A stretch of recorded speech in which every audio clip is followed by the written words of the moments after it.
The houses in a row are numbered consecutively from 1 to 49. Show that there exists a value x such that the sum of the number of houses preceding the house number x is equal to sum of the number of houses following x. ठीक है ना, तो ये question आपको पता है NCERT optional का question है, ठीक है ना, तो इसमें केस स्टडी भी बन सकती है. चलिए सॉल्व करते हैं, बहुत ही अच्छा क्वेश्चन है. The houses in a row are numbered consecutively from 1 to 49.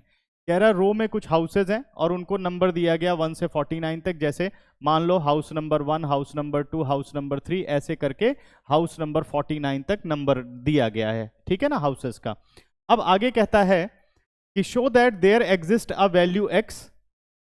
इसी हाउस नंबर में कहीं एक हाउस नंबर x है और उसमें क्या खास बात है, of houses preceding the house number x, the sum of the number of houses preceding the house number x is equal to sum of the number of houses following it. ये कहता है कि एक हाउस नंबर x है, इसके पीछे तक के जितने हाउस नंबर्स हैं उनका टोटल और इसके आगे तक के जितने हाउस नंबर हैं उनका टोटल इक्वल है. तो बताओ वो हाउस नंबर x कौन सा होगा, ठीक है ना. तो अब ध्यान से देखो, अगर मैं हाउस नंबर x की बात करूं, क्योंकि डिफरेंस क्या है, कंसेक्यूटिव डिफरेंस है, 1 का डिफरेंस आ रहा है, तो हाउस नंबर x के पीछे कौन सा हाउस नंबर होगा, वो x-1 होगा. और हाउस नंबर x के आगे कौन सा हाउस नंबर होगा, x+1 होगा.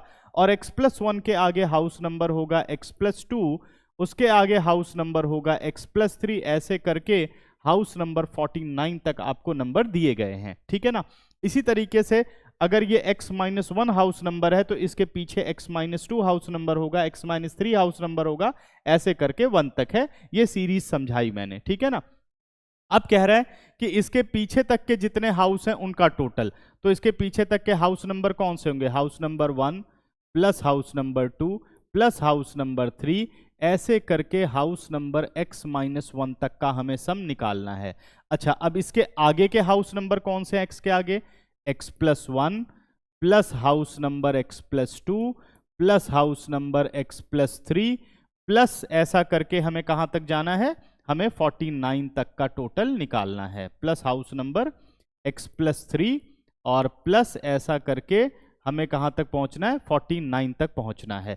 अब ये दोनों टोटल क्या हैं, इक्वल हैं. ये दोनों टोटल क्या हैं, इक्वल हैं, तो हमें हाउस नंबर x बताना है, ठीक है ना. तो चलिए समझते हैं. अब दोनों ही बच्चों अर्थमेटिक प्रोग्रेशन है, 1 का डिफरेंस है. अब बस आपको देखना है कि आप कैलकुलेशन कितने अच्छे से कर सकते हो. अगर आपको ये सारे प्लस करने हैं तो यहाँ टोटल नंबर ऑफ हाउस कितने हैं, x-1, यानी इस एपी में कुल कितनी टर्म्स हैं, x-1 टर्म्स हैं. इसका मतलब sum of x-1 terms is equal to, यानी इस एपी की is equal to sum of these terms.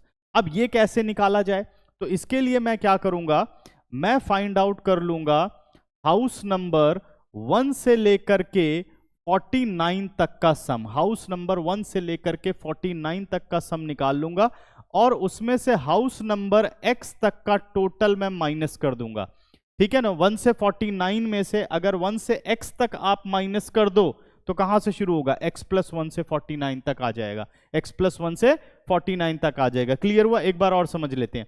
1 से 49 तक का टोटल निकाला और उसमें से 1 से x तक का टोटल माइनस कर दिया, 1 से x तक का टोटल माइनस कर दिया, तो बचा क्या, x+1 से लेकर के 49 तक, ठीक है ना. तो अब इस बात को आप क्या लिख सकते हो, इसको आप लिख सकते हो S49 minus SX, S49 minus SX. Simplify कर लेते हैं. अगर मैं इस अर्थमेटिक प्रोग्रेशन में बात करूं तो फर्स्ट टर्म है 1, लास्ट टर्म है x-1 और टोटल नंबर ऑफ टर्म है x-1. तो हम फॉर्मूला लगा लेते हैं n/2a प्लस l वाला, a1 और l हो गया x-1.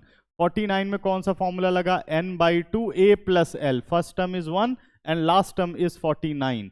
और SX में फॉर्मूला क्या लगा, n/2 यानी x/2, a plus l, a plus l की बात करें तो 1 और लास्ट टर्म इज x, तो यानी 1 प्लस x, ठीक है ना. अब इनको सिंप्लीफाई कर लेते हैं. ये आ गया हमारे पास x इंटू x-1, क्योंकि 1 और 1 0 हो गया, अपॉन 2. ये हो गया 49/2 multiply with 50, 49/2 multiply with 50 minus x/2 into x+1. अब कैलकुलेशन का तरीका देखना बच्चों, वेरिएबल को ले आइए लेफ्ट साइड पे, वेरिएबल एक साथ कर लो, x into x-1 upon 2 plus x upon 2 into x plus 1, इसको कट कर दो, कितना आ गया 25, ये बन गया 49 इंटू 25, क्या बन गया 49 इंटू 25। देखो अब इन दोनों में से x अपॉन 2 आप कॉमन ले लो, विद इन अ ब्रैकेट क्या आ गया x minus 1 plus x plus 1 is equal to 49 into 25 से मल्टीप्लाई मत करो, 1 और 1 0 हो गया, 1 और 1 0 हो गया, ये आ गया x upon 2 into 2x is equal to 49 into 25। This two and this two and that two cancel out, ये आ गया x square is equal to 49 into 25, ठीक है ना।